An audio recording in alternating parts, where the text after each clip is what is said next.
in San Antonio. Hello, Ty. Hi, Dennis. Thank you for taking my call.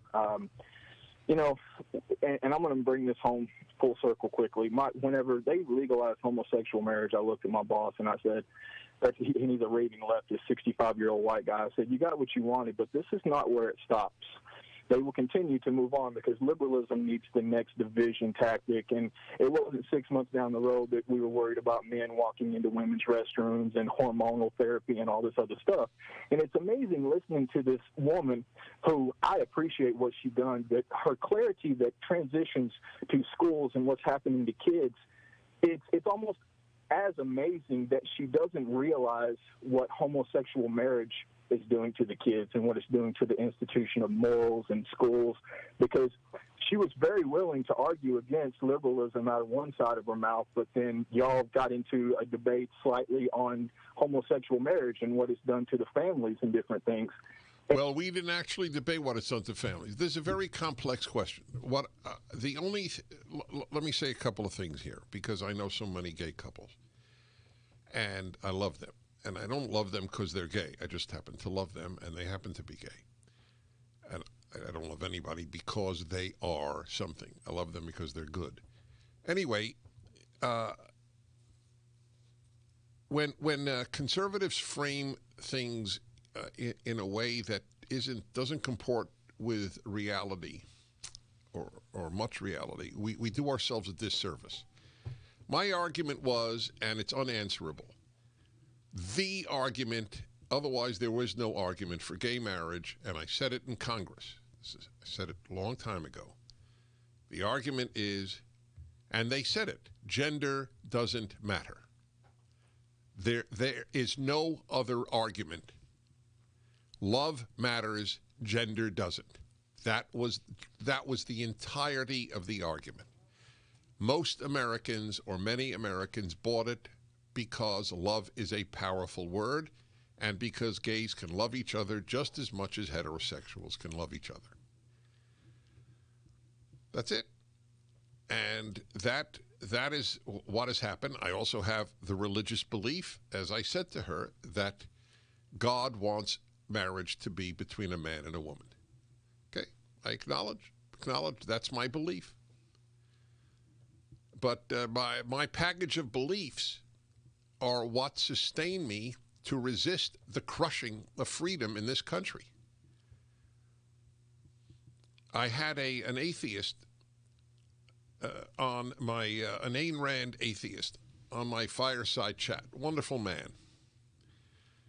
We spoke for an hour and 20 minutes. My fireside chats, my weekly, quite popular podcast, video cast, is always a half hour. It was an hour and 20 minutes with this man, and he acknowledged that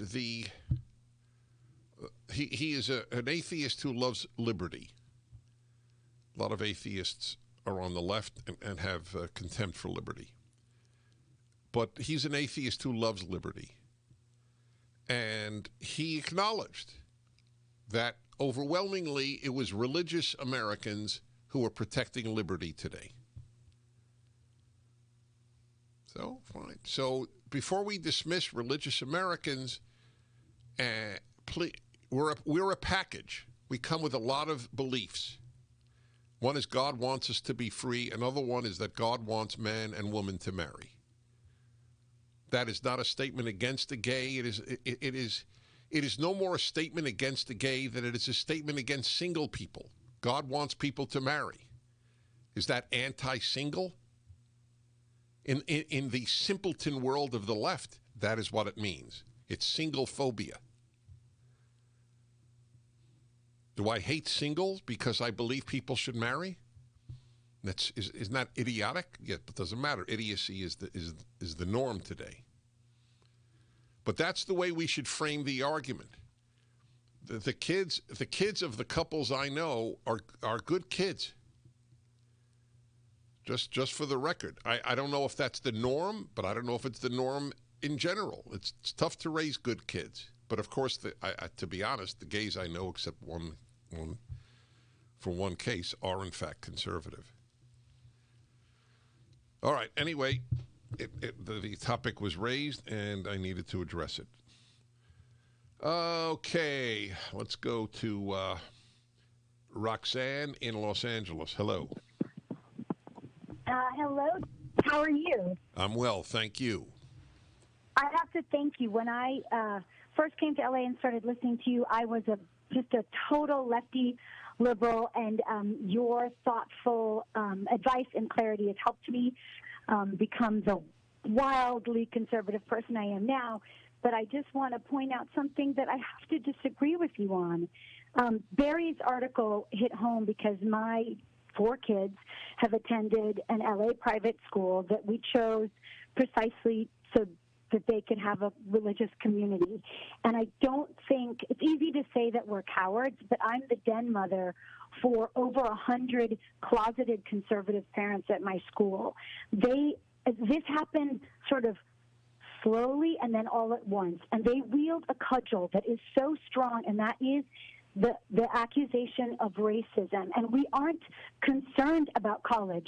We are concerned about our 6th graders being bullied by teachers. I kid you not. We are I believe you. So wait. So where you? All right. So stay on with me. You got to tell me where we differ, because we're both agreeing about the problem. All right. Anyway, I want to hear, and I'm very touched that I touched you.